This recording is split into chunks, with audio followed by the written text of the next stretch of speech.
The contract smelled Let of me take cigar care of smoke you. and desperation. Your touch heals me. Serafina Ashford pressed her We must ear act against the now, mahogany before it door is of too her late. father's She study, is right. The her time for breath change is shallow in the now. Then let us darkness of the proceed hall. with courage. The grandfather clock in the corner ticked past midnight. October rain lashed against the windows of the Denver mansion. But Gentlemen, the inside, all terms are Sarah could favorable. hear was the scratch Indeed. of pen And against the parchment contingencies? and the All heavy addressed. We breathing of proceed. men who traded in other people's futures.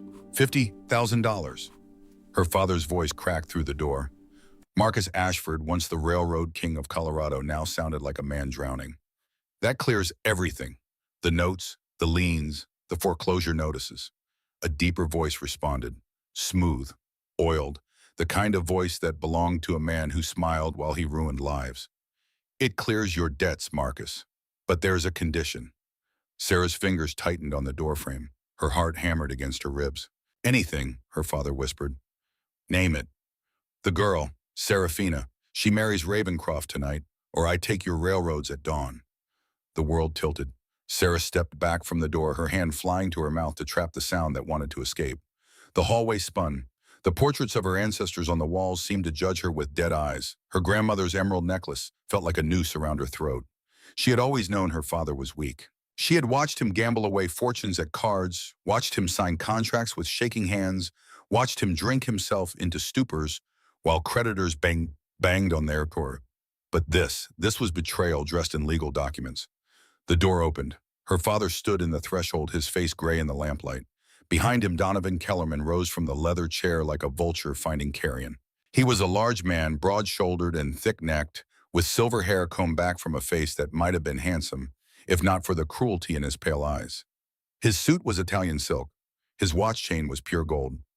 Everything about him screamed money built on other people's suffering. Miss Ashford? Kellerman's smile revealed teeth too white, too perfect. How convenient.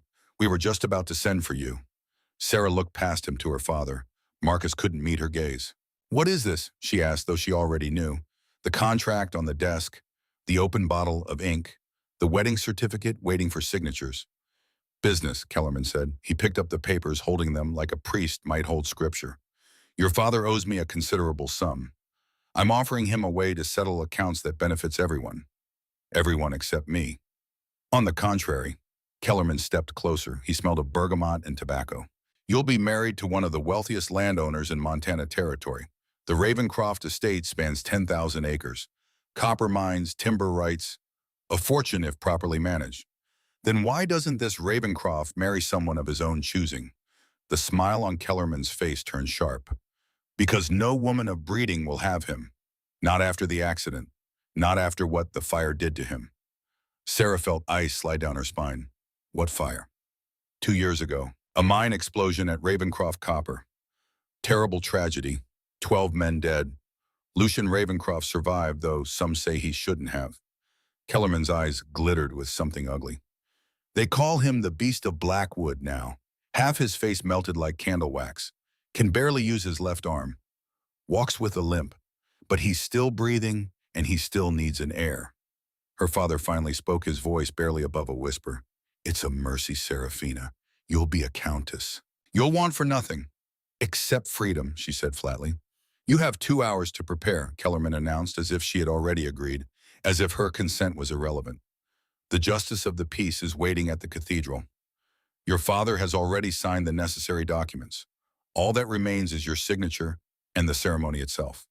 Sarah looked at the contract on the desk. Her name was written there in her father's shaking handwriting.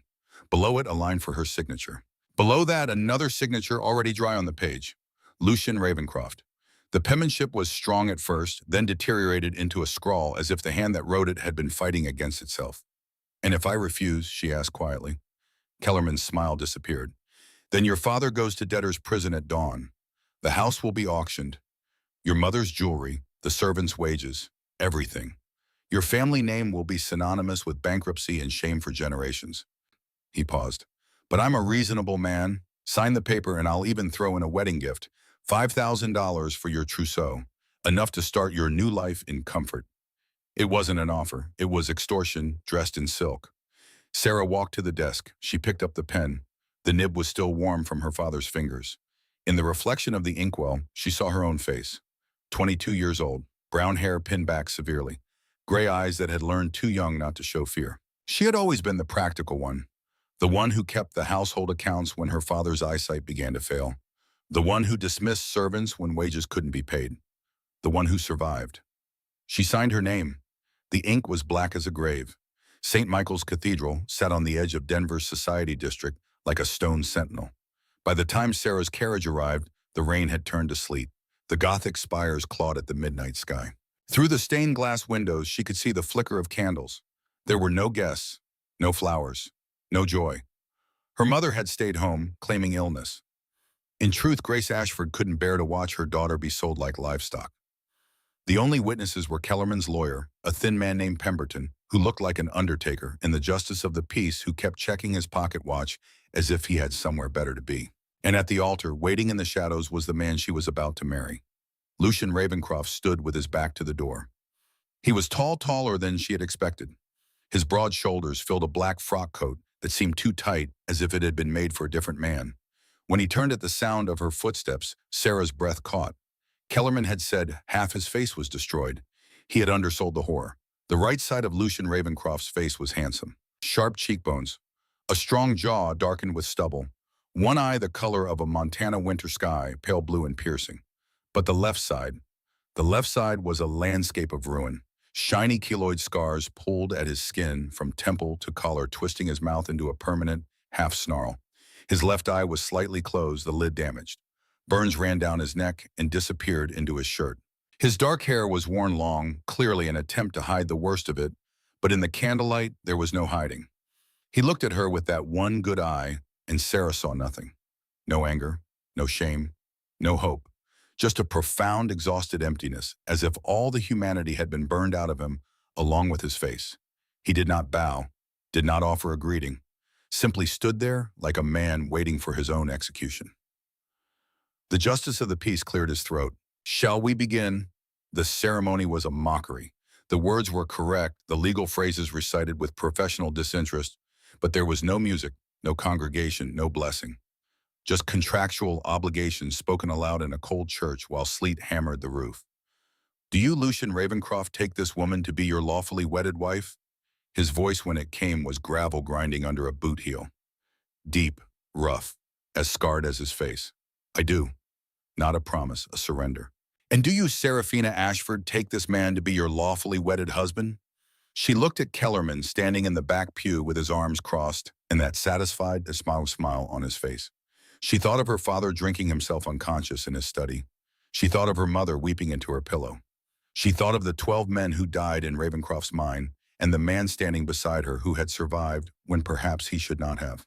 She thought of all the ways a person could be trapped. "I do." The justice of the peace gestured for the kiss. Lucian turned to her, and for the first time he looked directly into her eyes.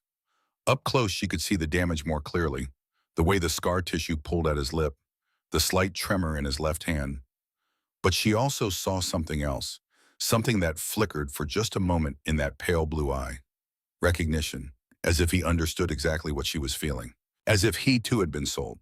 He leaned forward, his lips brushed her cheek, cold, dry, impersonal as a handshake. But for just a second she felt his breath against her ear, and he whispered so quietly that only she could hear, "I'm sorry." Then he pulled back, and the moment was gone. Kellerman was already moving toward them, contract in hand. "Congratulations, Mr. and Mrs. Ravencroft. The carriage is waiting to take you to the station. Your train leaves for Montana in 3 hours." Lucian said nothing. He simply turned and walked toward the cathedral doors, his gait, heavy and uneven, favoring his right leg. He did not offer Sarah his arm, did not look back to see if she followed. She did because there was nowhere else to go. Outside, the sleet had turned back to rain. The night was black as pitch. The carriage that waited was unmarked, pulled by 2 horses that stamped nervously in the cold. Lucian climbed in without assistance, though Sarah saw the way he had to pull himself up using only his right arm. The left hung at his side, the hand curled slightly inward. She gathered her skirts and followed. Inside the carriage, they sat across from each other in darkness. The driver cracked the whip, and they lurched into motion, leaving the cathedral behind, leaving her old life behind, heading towards something unknown. For a long time, neither of them spoke. The rain drummed on the roof. The wheels clattered over cobblestones. Lucian stared out the window at the passing city lights, his scarred profile sharp against the glass. Sarah studied him, this stranger who was now her husband. She tried to reconcile the monster Kellerman had described with the broken man sitting across from her. Finally, she spoke. "How much did you pay him?" Lucian's eyes shifted to her, though he did not turn his head. "For you," his voice was bitter. "Nothing. I owe Kellerman nothing. He needed you married to me, and I needed—" He trailed off. "Needed what I swam. He's a wife who wouldn't run screaming, who wouldn't expect tenderness." He turned to face her fully, and in the dim light, his scars looked like cracks in porcelain. "Kellerman promised me you were practical, that you understood this was a transaction." Was he lying? "No," Sarah said quietly. He wasn't lying. Something that might have been relief crossed Lucian's fire. "Good. Then we understand each other. You'll run the household, manage the servants. I'll provide for you financially. Beyond that, I expect nothing. I want nothing. Not even an heir," Kellerman said. "Kellerman says many things." Lucian's jaw tightened. "Most of them lies. Don't believe anything that comes out of that snake's mouth." The venom in his voice was startling. Sarah leaned forward slightly. "You hate him. With every breath I take. Then why did you agree to this marriage if you owe him nothing?" "Why, Pa?" "Because he has something I need." Lucian cut her off. "And now so do I."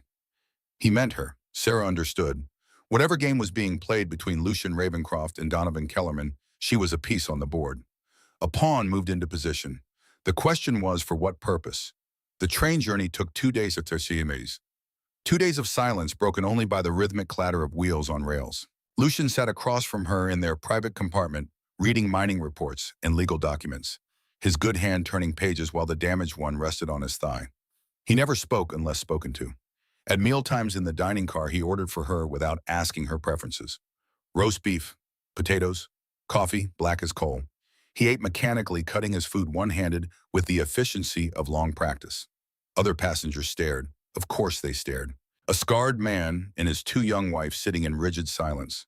Sarah learned to meet their gazes with a blank expression until they looked away in embarrassment.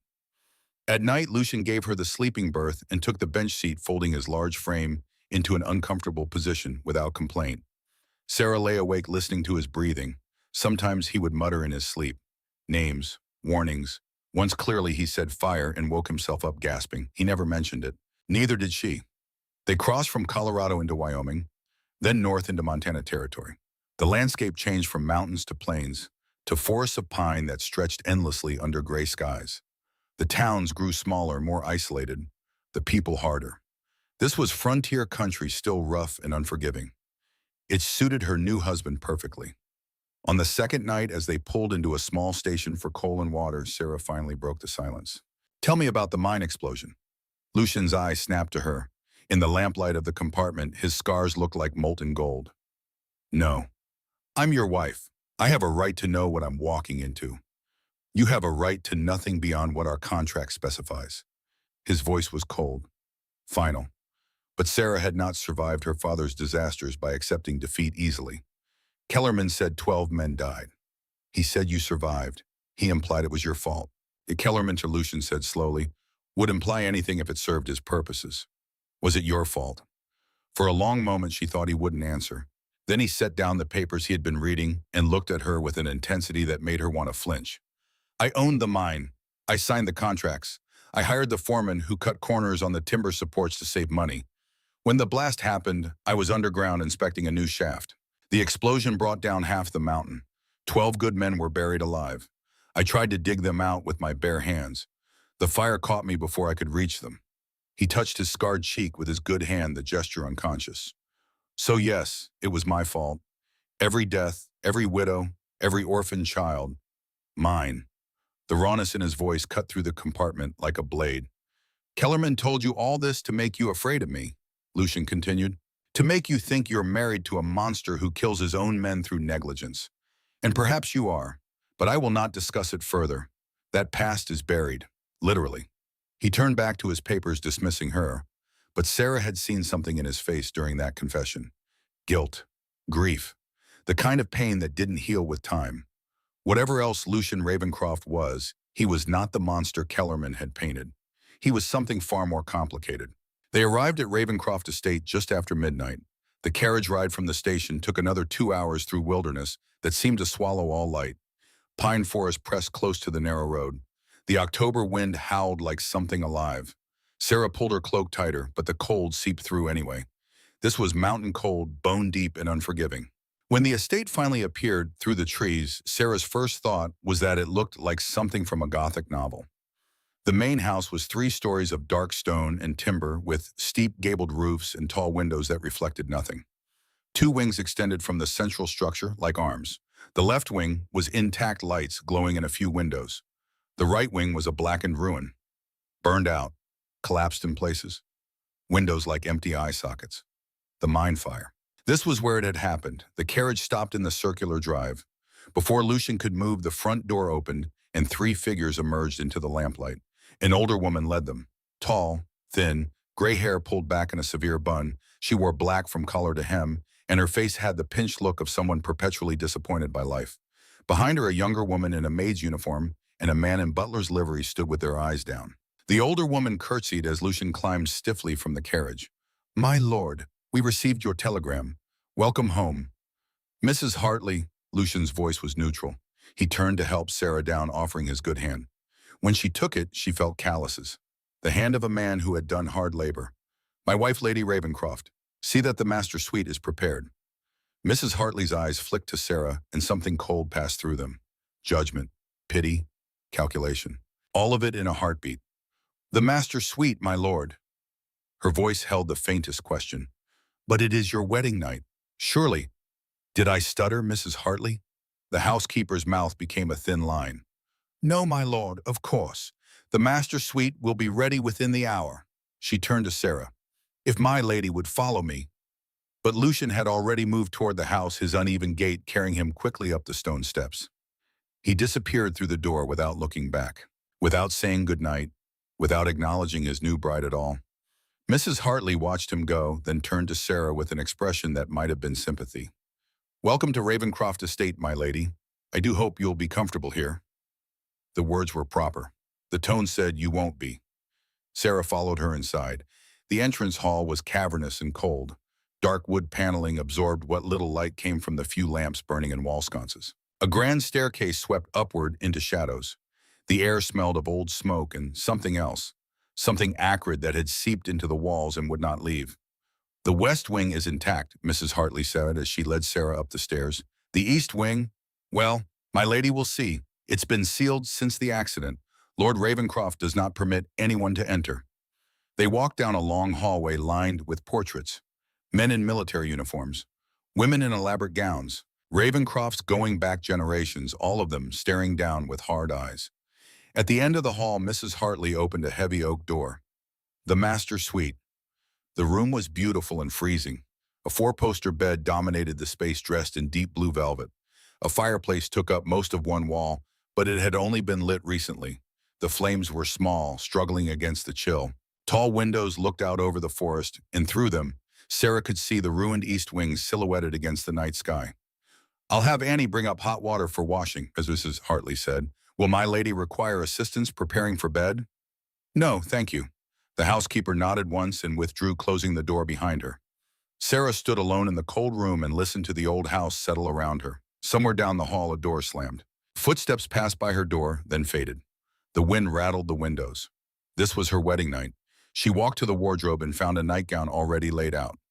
White silk, expensive, completely impractical for Montana weather. She changed mechanically, her fingers numb with cold. Then she wrapped herself in the heavy woolen shawl she had brought from Denver and sat in the chair by the dying fire. The grandfather clock in the hall struck 1, then 2. He wasn't coming. She should have been relieved. Instead, she felt oddly hollow, as if even this terrible marriage deserved more ceremony than silence in separate rooms. The clock struck 3. Then she heard it. A crash from the adjoining room, the sound of glass shattering, a heavy thud, and a curse guttural and pained. Lucian's room. Sarah stood. She should leave it alone. He had made it clear he wanted nothing from her, expected nothing. But that sound, that was not anger, that was agony. She crossed to the connecting door, pressed her ear against the wood. She could hear ragged breathing, harsh, wet, the sound of someone fighting for control and losing. Her hand went to the doorknob. It turned, unlocked. She pushed the door open. Lucian Ravencroft's room was darker than hers. Only a few embers glowed in the fireplace, and a single candle guttered on the mantel. The air smelled of brandy and something metallic. Blood, perhaps. He was not in the bed. He was slumped in a wingback chair near the fire, his body half turned away from her. His coat and waistcoat were thrown across the bed. His shirt was half unbuttoned, hanging open to reveal the network of scars that covered the left side of his chest. A shattered brandy glass lay on the hearth, dark liquid spreading across the stone. And he was struggling. Sarah stepped into the room, her bare feet silent on the thick carpet. Lord Ravencroft. He jerked as if she had struck him. His head whipped around with violence enough that he nearly fell from the chair. His face was pale, slick with sweat. His breath came in short gasps. Get out. The words were venomous, terrified. Get out now. But Sarah had seen what he was fighting with, his left arm. He was clutching it with his right hand, and the left hand was curled into a rigid claw, trembling uncontrollably. He had been trying to undo the cufflink on his right sleeve with his damaged hand, but the tremors were too severe. His fingers wouldn't obey. He was trapped in his own clothing, a prisoner of his own broken body.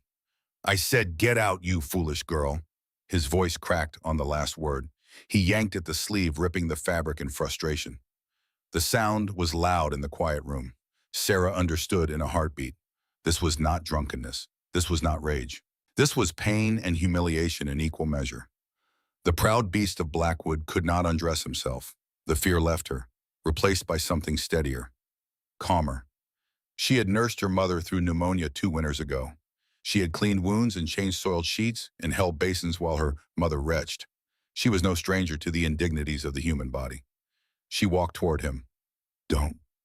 His voice dropped to a whisper. Don't come near me. He pressed himself back into the chair like a cornered animal expecting a blow. He turned his face away, hiding the scarred side in shadow. I don't want your pity. You don't have it, Sarah said quietly. She stopped directly in front of him. The heat radiating from his body was intense. Fever or exertion or both. She reached out. Don't. But the fight had drained out of the word. Sarah knelt. She knelt on the carpet between his spread knees, her white nightgown pooling around her. She reached for his right wrist, his skin. She reached for his right wrist. His skin was scorching hot. He flinched as if she had burned him, but she held firm. Hold still, Lucian. It was the first time she had used his Christian name. He went absolutely motionless, frozen, as if the sound of his own name from her lips had shocked him into paralysis. She worked the silver cufflink free with steady fingers, slipped it through the buttonhole, set it carefully on the side table. Then she moved to his left arm. This was the damaged one. The scars ran down from his shoulder, twisting the skin tight across his forearm and wrist. The flesh was shiny, unnatural. When she touched it, he tried to pull away. It's ugly, he rasped, staring at the ceiling. His voice was raw, stripped of all pretense. Look away. I've seen ugly things before, Sarah said. Her voice was matter-of-fact, practical, the voice she used when managing household crises. My father losing our home on bad investments was ugly. A man in pain is simply human. She undid the second cufflink. Then she reached up to his collar. Her fingers brushed the bare skin of his neck. The junction where burned flesh met whole, his pulse pounded against her fingertips. Fast, erratic, panicked. He stopped breathing. She worked the collar stud free, then the top button of his shirt, then the next, and the next, revealing more scars, more damage. The fire had been thorough. It had taken the left side of his chest. His shoulder ran down his ribs in rivers of keloid tissue. She did not gasp, did not recoil, did not show shock or disgust. She simply smoothed the shirt off his shoulders. Lean forward. He obeyed like a man in a trance. She helped him slide the shirt down his arms. The right side came off easily. The left required care, gentleness, as the fabric caught on the roughened skin. When the shirt finally fell away, Lucian slumped back in the chair, his chest heaving. The relief was immediate, physical. The tremors in his hand began to ease. His breathing slowed. He closed his eyes, and for a moment he looked almost at peace. Sarah stood. She had done what needed doing. Now she should leave. Give him privacy. Return to her cold bed and pretend this moment had never happened. She turned toward the door. His hand shot out, caught her wrist, not painfully, desperately. She looked back. Lucian's eyes were open. That pale blue gaze locked on hers with an intensity that stole her breath. The wall of ice he had erected since the moment they met, since the moment the fire had destroyed his life, had a crack in it. Small, hairline, but present. Why? His voice was barely above a whisper. You should hate me. I bought you. Yes, Sarah said, looking down at his hand on her wrist. His fingers were warm, gentle despite their strength. You did, and I intended to hate you. And now, Sarah looked at his scars, then into his eyes. She saw exhaustion there, the bone-deep weariness of a man who had been fighting a war with himself for 2 years and was so very tired of losing. Now, she said quietly, I think I'm just the only person in this house brave enough to help you with your buttons. The silence that followed was not cold. It was stunned, disbelieving. Slowly, as if afraid she might vanish, Lucian's thumb brushed across the inside of her wrist. A single tentative stroke, over the place where her pulse beat fast. It was a touch of reverence, not possession. Tenderness she had not expected, mirroring the tenderness she had just shown him. My hand, he said, looking at his damaged left claw. The nerves. Some nights the cold makes it seize. I cannot make a fist, cannot hold a pen, cannot, he trailed off. Cannot undress yourself, Sarah finished. He looked ashamed, broken, as if this admission cost him more than any other. I didn't want you to know, didn't want you to see me as, I don't, she interrupted.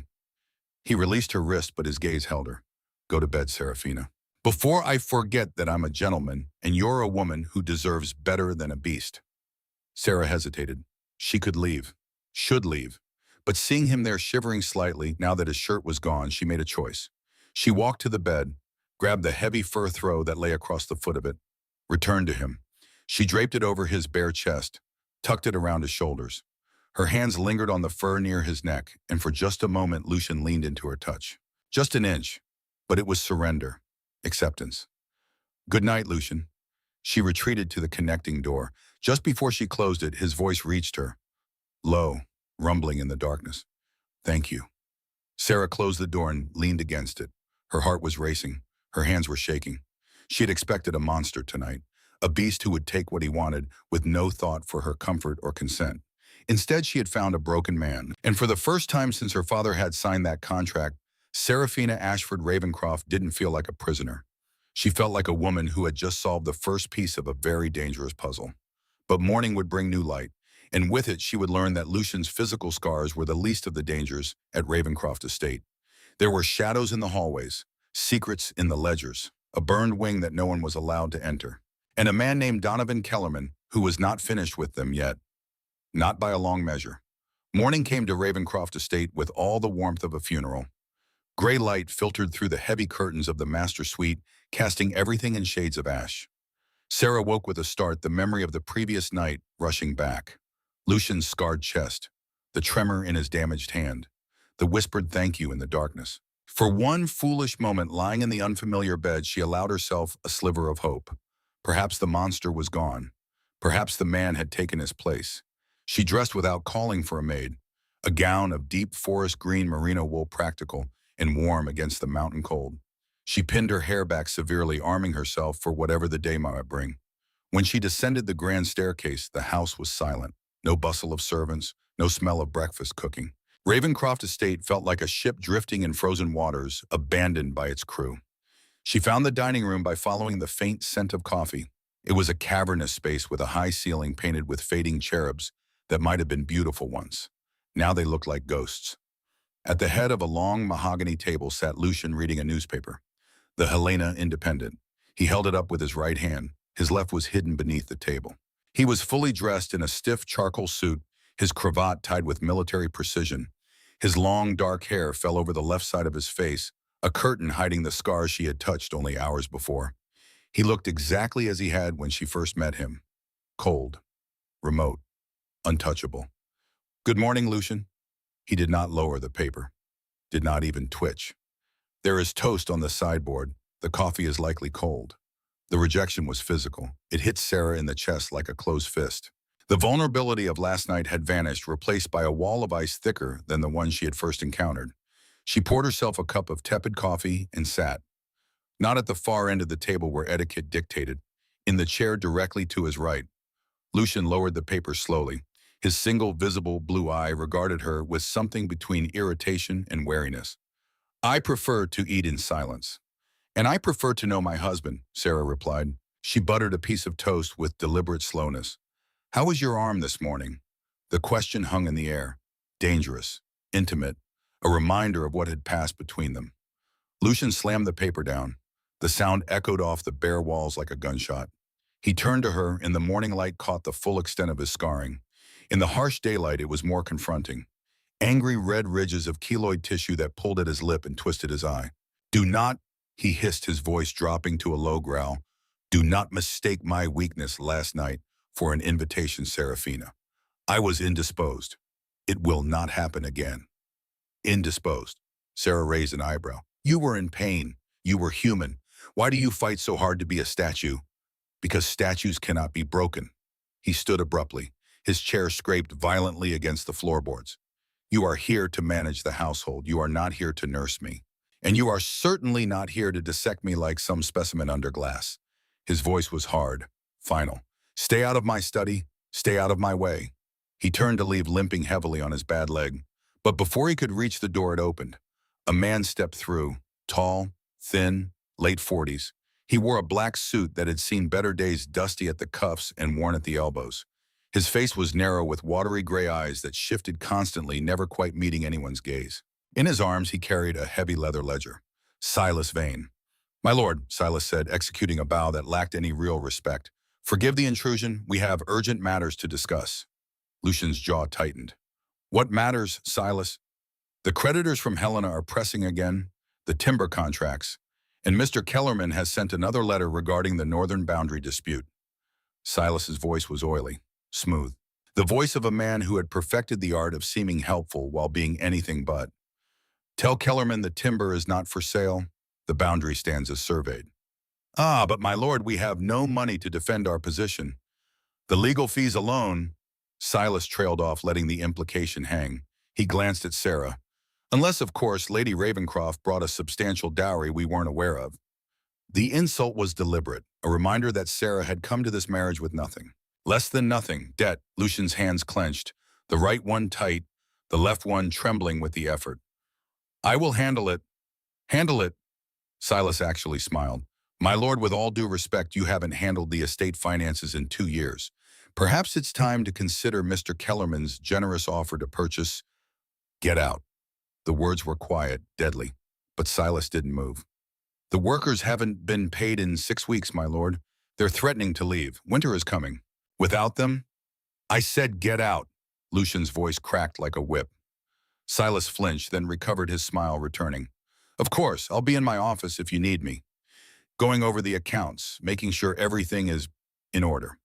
He bowed again and backed toward the door, but his eyes lingered on Sarah with something that made her skin crawl. Calculation. Assessment. "Welcome to Ravencroft Estate, my lady. I do hope your time here proves enlightening." He left. The door clicked shut. Lucian stood rigid, his breathing labored. The rage drained slowly, leaving exhaustion in its wake. He leaned against the doorframe, his head bowed, and for a moment looked utterly defeated. Sarah didn't move toward him. She sensed that approach would trigger flight or fight. Instead, she spoke from her chair, her voice calm and businesslike. "I am good with numbers, Lucian." He didn't look up. "Return to your room, Serafina. This doesn't concern you." "I don't embroider. I don't paint watercolors. I don't play piano." Her voice was matter of fact.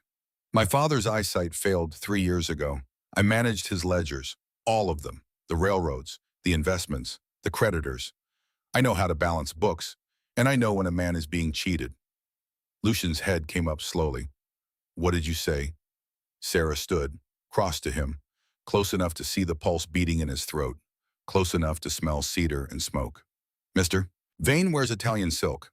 His shoes are imported leather polished to mirror shine. His watch chain is 14-karat gold. Either he's independently wealthy, which seems unlikely for a country estate manager, or he's stealing from you." Lucian stared at her, really looked at her for the second time since they'd met.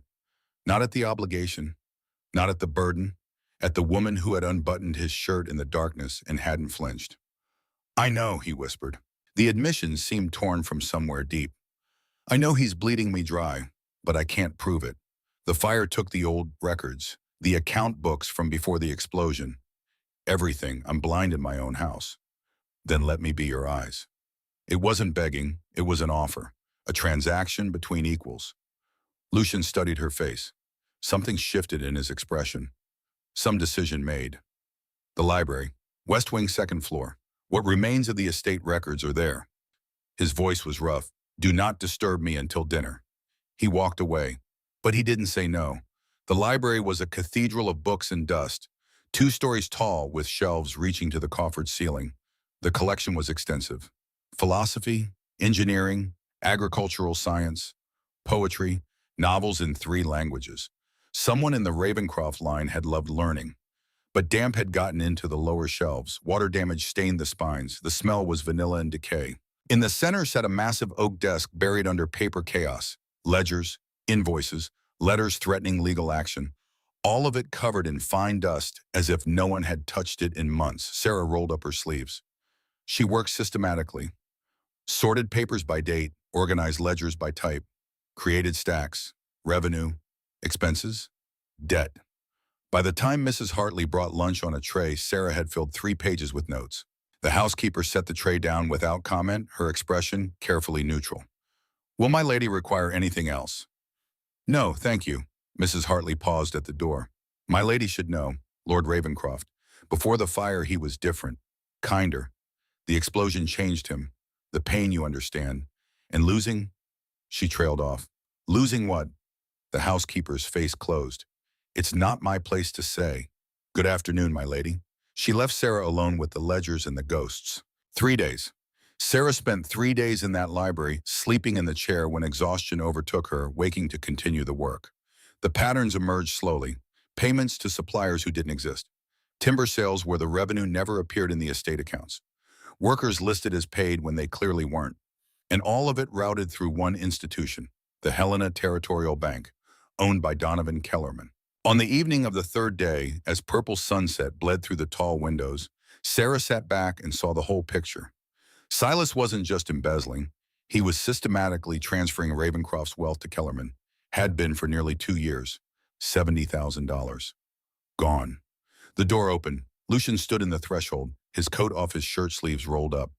His hair was disheveled as if he'd been running his hands through it. The scars on his forearm caught the fading light. You've been here 3 days. I've found it. He went still. Found what? Sarah turned the ledger toward him. Her finger traced a column of numbers. The theft. Payments for supplies never delivered. Timber sales where the money disappears. Worker wages paid on paper but not in reality.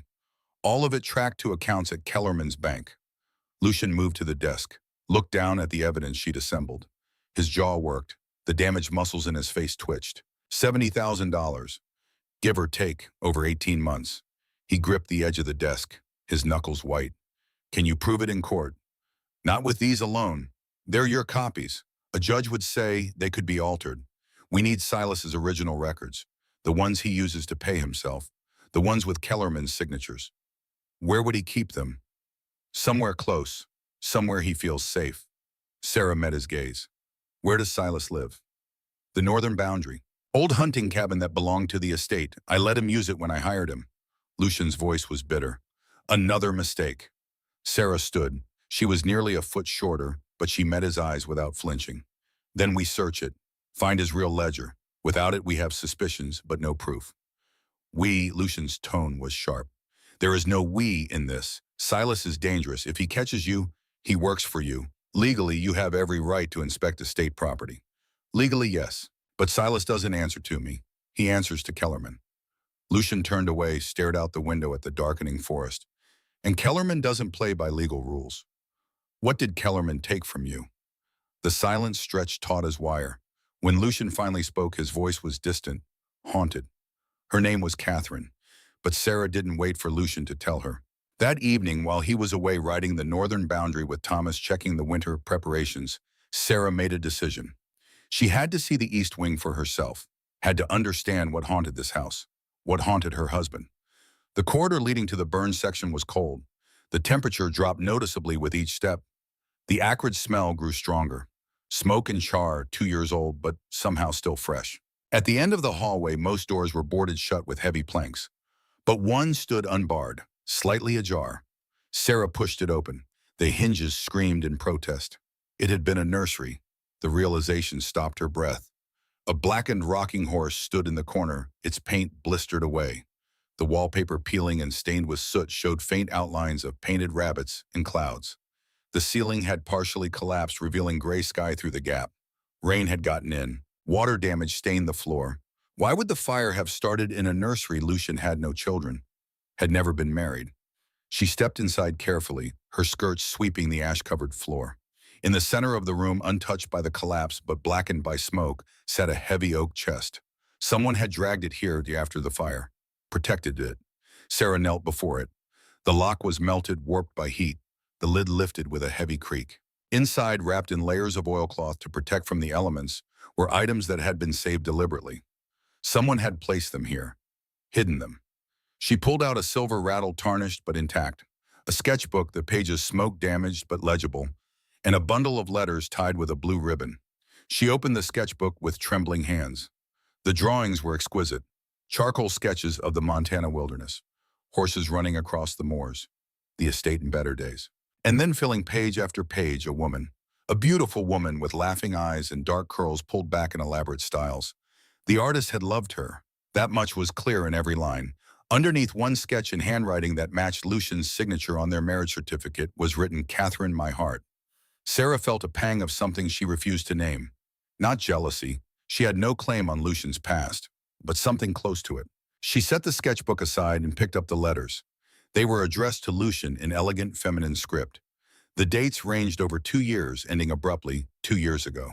2 days before the mine explosion. She knew she shouldn't read them. It was a violation, an intrusion into grief she had no right to witness. But she opened the top letter anyway.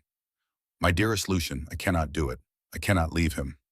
William knows about us. He intercepted your last letter. He says if I leave, he will destroy Blackwood. He will burn it to the ground before he lets you have me. He means it, my love. I have seen what he's capable of when crossed. He is not sane on this matter.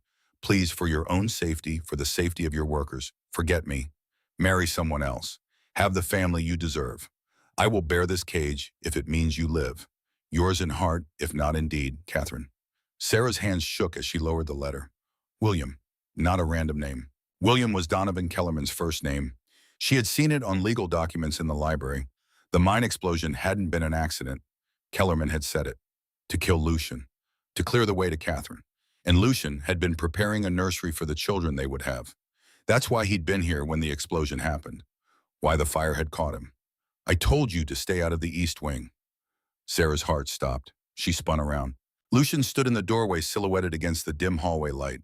He looked terrifying. The shadows made his scars look like deep chasms. His hair was wet from the evening rain that had started falling. His chest heaved with exertion or rage or both. He crossed the burned room in 3 long strides, grabbed the letter from her hand. "You have no right." His voice cracked, raw, wounded. "You have no right to dig up my dead." "Is she dead?" Sarah stood, refusing to cower. "Catherine, is she dead, Lucian?" "She is dead to me."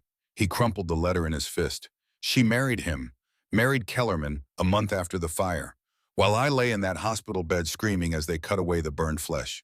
While my men were being buried, she married the man who killed them."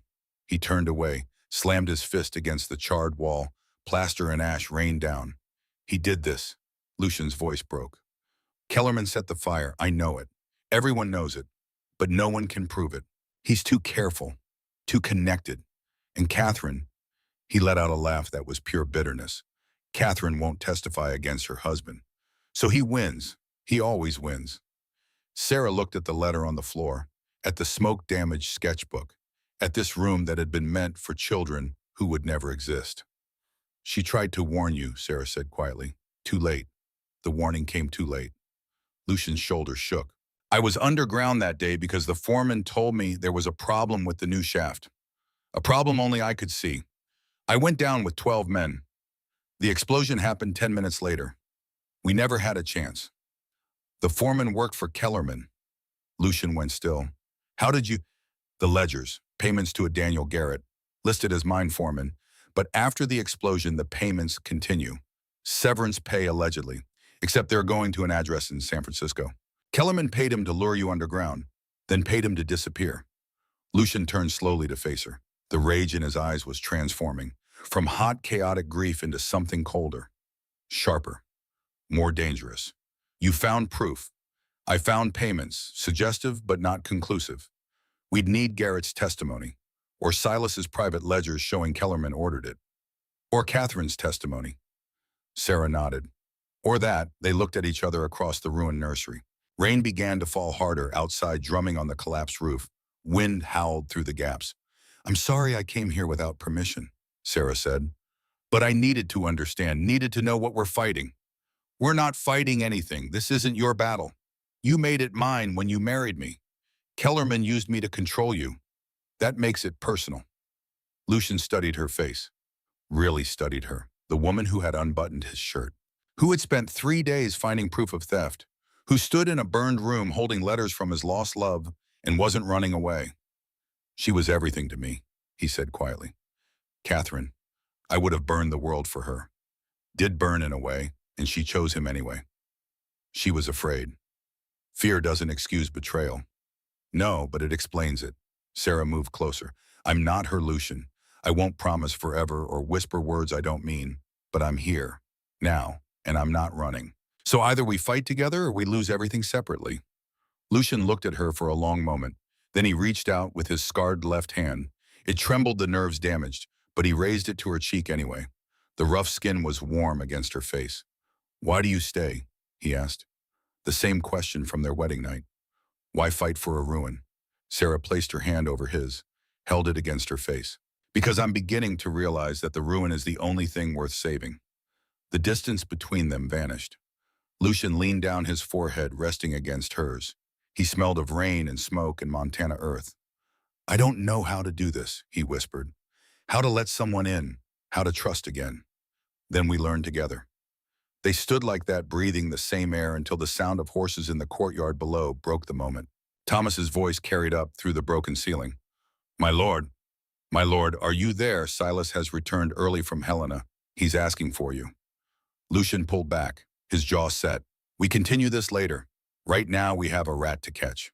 They gathered in Lucian's study after dinner, a smaller room than the library lined with hunting trophies and military commendations from Lucian's Union Army service. Thomas stood by the door, his weathered face serious. "Silas goes to Helena every Saturday," Lucian said, studying a map of the estate spread across his desk. "Banks has stolen money, I assume. He'll be gone all day this Saturday. We search his cabin then." "He'll have locked it," Thomas pointed out. Sarah smiled. "I can pick a lock. My father's business partners weren't always honest. I learned young how to retrieve documents from locked drawers." Lucian looked at her with something that might have been respect or alarm. "You're not coming?" Yes, I am. We've been through this." "It's too dangerous." "Then we'll be careful." The argument continued for another hour before Lucian finally grudgingly accepted that Sarah would not be dissuaded. They would go together Saturday at dusk, search quickly, be gone before dark. It should have worked. Saturday came wrapped in low clouds and the smell of snow. Sarah watched from her window as Silas Vane rode out at dawn, a leather satchel strapped to his saddle. He looked furtive. Secretive, perfect. They waited until afternoon to make their own departure. Lucian and Sarah rode out on 2 horses, Thomas following at a distance as lookout. The forest swallowed them quickly, pine and aspen thick enough to choke out the gray daylight. After an hour, they left the horses with Thomas and continued on foot. The terrain grew steeper, rougher. Sarah's skirts caught on brambles, but she kept pace with Lucian's uneven stride. The cabin appeared through the trees like a scar, and smoke rose from its chimney. Lucian stopped so abruptly Sarah nearly walked into his back. "He's here! Silas is still here!" Before Sarah could process that, the cabin door opened. Silas Vane stepped out, smiling that oily smile. Behind him came 3 large men with rifles. "Lord Ravencroft," Silas called across the clearing. "I wondered when you'd figure it out. Took you longer than expected. Kellerman said you'd be quicker. Guess you needed help." His watery eyes found Sarah. "Pretty little wife playing detective. How charming." "How did you know?" Lucian demanded. Silas's smile widened. "Mrs. Hartley has been very helpful. Reports every conversation, every plan. She's been on Mr. Kellerman's payroll for years. Insurance, he called it." Sarah's stomach dropped. The housekeeper. She'd been reporting to Kellerman all along. Lucian's hand moved toward the revolver at his belt. "Don't," Silas said pleasantly. "My friends are excellent shots. Now, Mr.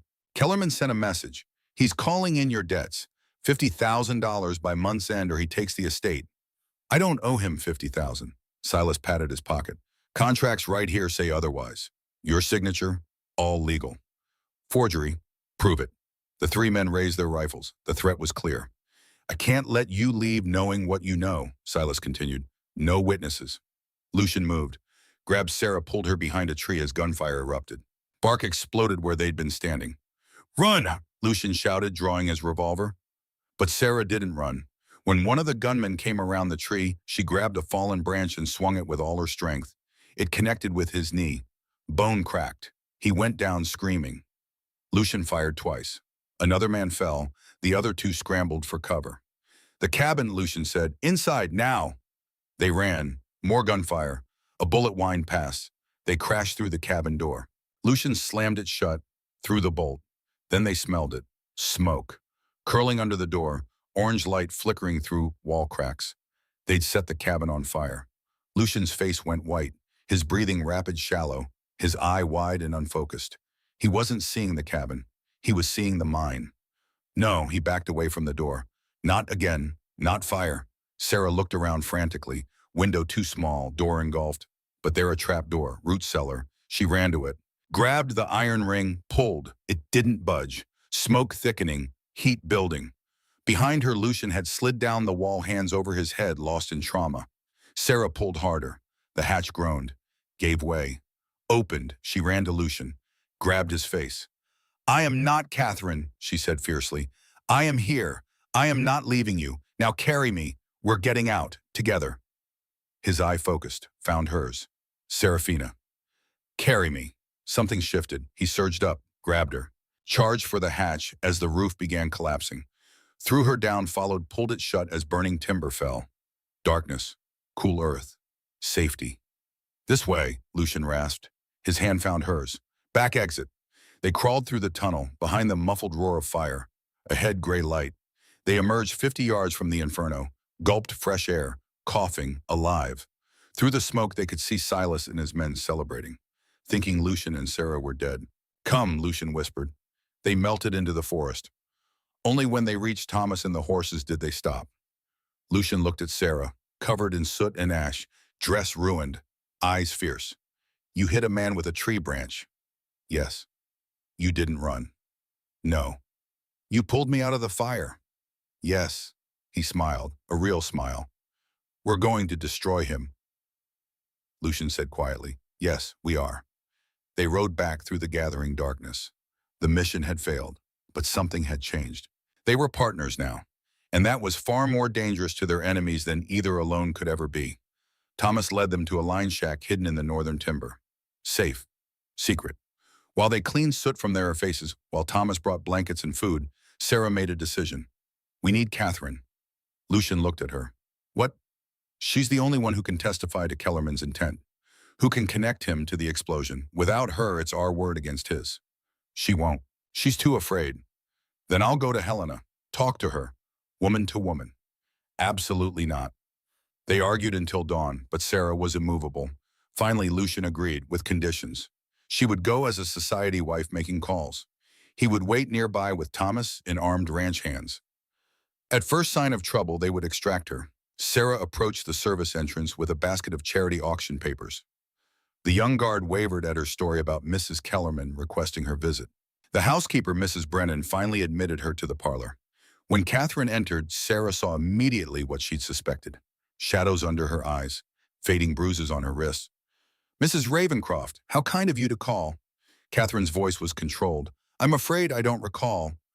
We didn't discuss charity, Sarah said quietly. I'm here about Lucian. Catherine went pale, glanced at the door. You shouldn't be here. If Donovan, your husband tried to murder us 3 days ago, locked us in a burning cabin. Catherine's face crumpled. I didn't know about the cabin, but I knew he was capable. The mine wasn't an accident. Donovan planned it, bragged about it when drunk. Will you testify? He'll kill me. He's going to kill you anyway. Sarah's voice was gentle but firm. You're a witness. Once he has everything, what use are you? Catherine's hands shook. Sarah took them. I know you're afraid, but fear doesn't keep us safe. It just makes us easier to control. Help us expose him. Publicly. At the governor's ball Saturday. In front of witnesses he can't buy. He won't let me attend. Then we create a reason. Charitable donation. Public gesture. He won't refuse. Catherine looked at her bruised wrists, at the gilded cage around her. I have documents, she whispered. Letters, telegrams, proof of bribes, hidden in his safe. I know the combination. If you can create a distraction, yes, Sarah's pulse quickened. How long do you need on 10 minutes? They planned quickly. Sarah would fake a medical emergency. While servants fussed, Catherine would retrieve the documents. Sarah fainted beautifully. The crash of breaking teacup. Catherine's scream. Servants rushing. The baby, Sarah gasped. The journey. I shouldn't have traveled. She wasn't pregnant, but no one questioned a young wife's delicate condition. While they brought smelling salts, Catherine slipped away. Returned 8 minutes later.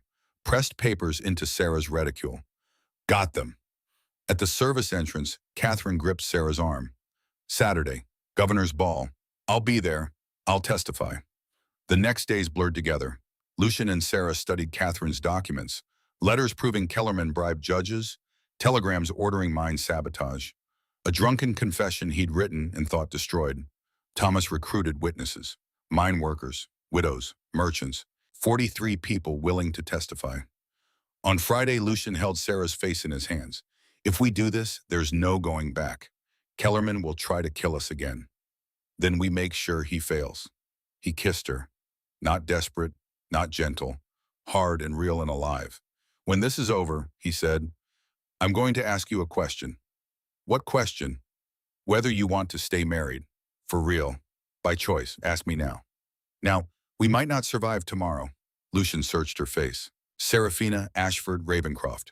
Will you stay my wife by choice? Yes, I choose you, all of it.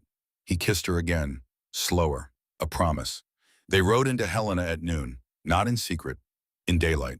Lucian wore formal black, his scars visible. Sarah wore emerald green. Behind them, Thomas and 6 armed ranch hands. People stared. The beast of Blackwood had come to town. The courthouse first. Lucian presented a petition signed by 43 citizens demanding investigation. Sheriff Terrence Thompson tried to stop them. Lucian pushed past. They burst into Governor Hauser's chambers. Kellerman was there, comfortable, confident, until he saw them. You're supposed to be dead, he said. The admission hung in the air. 43 citizens demand investigation, Lucian said. Into the mine explosion, into your theft, into attempted murder. Kellerman sneered. Wild accusations, no proof. Then let's discuss it publicly. Sarah stepped forward. At your ball tonight, in front of Helena Society. Let's see how confident you are then. Kellerman's eyes narrowed, but he couldn't refuse without looking guilty. Fine, tonight. We'll settle this. That evening, the Grand Imperial Hotel ballroom glittered. Montana's elite in silk and diamonds. Kellerman held court, smiling. Catherine beside him, pale but composed. When Lucian and Sarah entered, conversations stopped. Kellerman approached. Ravencroft, still breathing. How unfortunate. Governor Hauser, Sarah called out. Her voice carried. We have evidence of territorial crimes, bribery, fraud, murder. The ballroom went silent. Sarah opened her reticule, drew out the documents. Letters in Kellerman's hand, telegrams with his signature. A confession detailing how he sabotaged mine supports and bribed officials. She handed them to the governor. His face paled. Forgeries, Kellerman said smoothly, fabricated by a desperate woman. Then let Catherine speak. Catherine stepped forward. Kellerman grabbed her arm. Catherine, we're leaving. No, she pulled free. Faced the crowd. I'm testifying. She pulled off her gloves. Showed fresh bruises and old scars. The crowd gasped. This man told me Lucian was dying, Catherine said. Coerced me to marry him. He set the mine explosion. Killed 12 men. I've kept records. Every threat, every confession. Proof he murdered for greed. Kellerman lunged at her. Lucian intercepted. Grabbed his throat. Slammed him against the wall. Touch her and I break every bone in your body. Guards, the governor shouted, but the guards surrounded Kellerman instead. Mr. Kellerman, Governor Hauser said carefully, I believe we should discuss this formally. Sheriff, please detain. Your sheriff is bought, Sarah interrupted. That's why we're doing this publicly. In front of witnesses you can't control. A man pushed through the crowd. Federal Marshal Thompson, retired. But I carry authority. These accusations fall under federal jurisdiction. I'll take custody pending investigation. Kellerman's confidence cracked. You can't. I have rights. Lawyers. You have the right to remain silent, Thompson said. They cuffed Kellerman, dragged him away screaming threats. Catherine collapsed. Sarah held her while she wept. The crowd erupted. Questions, reporters, chaos. Through it all, Lucian and Sarah stood together. It's done, Catherine whispered. This time it was. The trial was brief but thorough. Catherine testified for 3 days. Every crime, every threat, every drunken confession. Mine workers described sabotage supports, Kellerman's suspicious visits before the explosion. Sarah presented financial documents, systematic theft through Silas Vane. Lucian testified last, described the fire, the screaming, the 6 months of agony, the destruction of everything he'd built. The jury deliberated 4 hours. Guilty on all counts. Judge Harrison's sentence, life imprisonment, all assets seized, distributed to victims. May God have mercy on your soul. They dragged Kellerman away in chains, still screaming, still promising revenge, but his power was broken. Spring came to Ravencroft like resurrection. Sarah stood on the rebuilt porch. 6 months had passed since the trial. 6 months of rebuilding, healing, and 2 months since she'd woken with certainty. She was pregnant when she'd told Lucian he'd wept, not from sorrow, from joy so profound it overflowed. A child, he'd whispered. We're going to have a child. Are you ready? He'd placed his scarred hand on her still flat belly. Terrified, grateful, ready. Now in early April, her belly swelled with new life, 7 months along. Lucian came up behind her, wrapped his arms around her waist, rested his chin on her shoulder, admiring the view, admiring what we built. Below them, Catherine knelt in gardens. She wore work clothes. No jewels, just peace. After divorcing Kellerman, she'd used seized assets to establish a foundation for mine widows. Real help, not hush money. She looked up, waved. Sarah waved back. The memorial trees are thriving, Lucian said. 12 aspens for 12 men. Good, they should be remembered. A rider appeared, Thomas with a telegram. Railroad expansion approved. Full funding. The numbers were substantial, enough to secure generations. We did it, Sarah said. We saved each other. Lucian turned her in his arms, kissed her forehead, nose, mouth. Best bargain I ever made. Marrying me, choosing you. Every day, choosing you. The baby kicked. Lucian's hand covered hers on her belly. What should we name her? Catherine, to honor courage and second chances. And if it's a boy, Thomas or Marcus, to honor that broken men can still raise strong daughters. Lucian smiled, that crooked smile that transformed his scars. Revolution. Is that what we did? We brought justice to a man who thought himself above it. Down in the garden, Catherine finished planting, 12 aspens in a circle, a memorial. They all gathered, Lucian, Sarah, Catherine, Thomas, ranch hands, house staff. Lucian stood at center, named each tree, each man. We remember, we honor, we build better. Silence. Then life continued. Sarah and Lucian walked to the overlook. Montana stretched forever, wild and beautiful in theirs. I was so angry when Father sold me, Sarah said. Felt like my life ended. And now I know it was just beginning. Everything we survived brought me here. To you. Lucian kissed her. Long and slow and sweet. Home and hope and hard-won peace. I love you, he said. Today, tomorrow, every day we have. I love you too, my beast of Blackwood. My brave, scarred, beautiful man. They went inside, to the house they'd saved, the family they were creating, the legacy they would leave. Behind them, 12 aspens stood witness to murder and survival, to justice delayed but not denied, to truth that good people pushed hard enough, pushed back harder. Kellerman would die in prison, forgotten. Catherine would live free, help hundreds, find peace. Lucian would rebuild, create jobs and safety. Prove worth isn't measured by scars, but by what you build despite them. And Serafina would raise children who knew that strength comes from standing up. That justice is worth fighting for.